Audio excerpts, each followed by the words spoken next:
Baik, dok. Kita lanjut ke pertanyaan ke-6 ya. Oke, siap.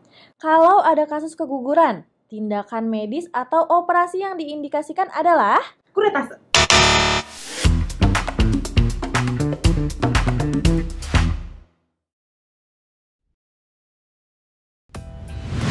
Halo dokter, pada manajemen kasus abortus inkomplit, evakuasi intrauterin dapat dilakukan dengan obat-obatan dan pembedahan. Namun, tidak semua kasus bisa diselesaikan dengan obat-obatan atau obat yang dibutuhkan terbatas. Meski pada kasus abortus sering dilakukan dilatasi kuretase, ternyata sekarang ini kuretase udah nggak direkomendasikan lagi loh. Soalnya, kuretase itu mempunyai risiko komplikasi intraprosedur yang besar, kayak perforasi uterus, laserasi vagina, laserasi serviks, dan perdarahan postpartum pada kehamilan berikutnya.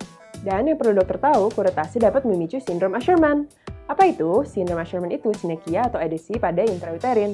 Nah, saat melakukan kuretase pada kasus abortus, sebenarnya kita mengikis sisa hasil konsepsi agar bisa dikeluarkan. Namun, saat mengikis, terjadi trauma pada endometrium sehingga terbentuklah jaringan parut atau sindrom Asherman.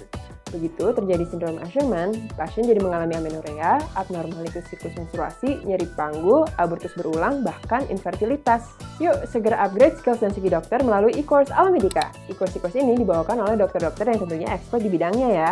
Dokter tinggal buka e-course di website Alamedica buat ngikutin e-course-nya. Nah, Safe Abortion Technical and Policy Guideline WHO udah menyebutkan kalau kuretase itu kurang aman dibandingkan dengan aspirasi vakum manual atau singkatnya AVM. Kuretase juga jauh lebih menyakitkan bagi perempuan. Oleh karena itu, sekarang kita pakainya AVM, bukan lagi kuretase. International Federation of Gynecology and Obstetrics atau FIGO pada tahun 2011 juga mengatakan hal yang sama. Daripada kuretase, obat-obatan dan AVM lebih direkomendasikan. Nah, Pogi juga bilang kalau mau operasi buat kasus abortus, yang recommended adalah aspirasi vakum. Untuk evakuasi hasil konsepsi dengan ukuran uterus di bawah 13 minggu, dilakukan aspirasi vakum dengan AVM. Untuk ukuran uterus 13 minggu atau lebih, dilakukan dilatasi dan evakuasi, yaitu AVM yang didahului dengan persiapan serviks. Persiapan serviks bisa dilakukan dengan misalnya misoprosto atau laminaria. Beberapa penelitian juga dibilang kalau AVM jauh lebih aman dibandingkan kuret. Sekiguchi dan kawan-kawan udah bilang kalau tingkat komplikasi secara signifikan ditemukan lebih tinggi pasca kuretase tajam dibanding pasca tindakan aspirasi vakum. Nah, Gilman Barber dan kawan-kawan juga meneliti nih, dari 884 pasien yang mengalami abortus aktif pada trimester pertama, 1,2 pasien yang ditangani dengan kuretase mengalami sindrom Asherman. Sementara pasien yang dilakukan AVM sama sekali tidak ada yang mengalami sindrom ini. Nah, itu dia pembahasan kita hari ini.